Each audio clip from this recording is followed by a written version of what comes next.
দর্শকদের জন্য সবসময় আমার কৃতজ্ঞতা, ভালোবাসা।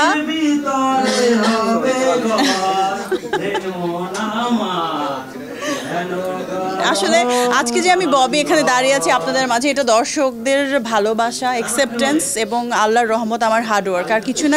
কেন জানি মনে হয় যে আপু আপনি অ্যাকশন করলে মনে হয় যেন এটা রিয়েল আপনি করছেন, রিয়েল মারছেন, রিয়েল অ্যাকশনটা করছেন, তো সবাই এটা খুব পছন্দ করে। হ্যাঁ, ময়ূরাক্ষী ঈদে আসবে ফাইনালি। আমার খুব পছন্দের এবং খুব পরিচিত, অনেকের পরিচিত অপরিচিত গল্পের মাঝখানে একটা গল্প।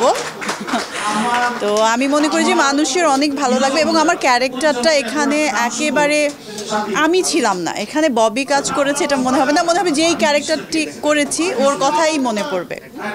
ভালো, আসলে আমার ফিল্মটাকে আমি এত ভালোবাসি এবং ওন করি মন থেকে। সো সেটা অ্যাকশন হোক, ড্রামা হোক বা কিছু হোক, বাট অ্যাকশন ছবি, অ্যাকশন যেমন অ্যাকশন জেসমিনটা, বিজলি, দেন ব্ল্যাকমেল, এগুলো মানুষ অনেক বেশি এখনও বলে যে আপু দেখছি। বাট পাপ আসছে বঙ্গতে লাস্ট 22 রোজার ঈদে ছিল, সো ওইটাও মানুষ খুব পছন্দ করেছে। কেন জানি মনে হয় যে আপু আপনি অ্যাকশন করলে মনে হয় যেন এটা রিয়েল আপনি করছেন, রিয়েল মারছেন, রিয়েল অ্যাকশনটা করছেন, তো সবাই এটা খুব পছন্দ করে।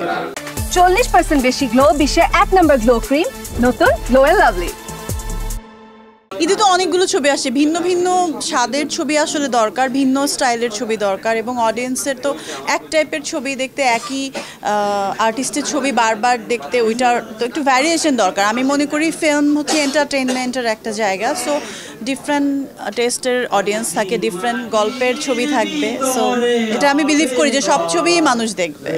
দর্শকদের জন্য সবসময় আমার কৃতজ্ঞতা, ভালোবাসা।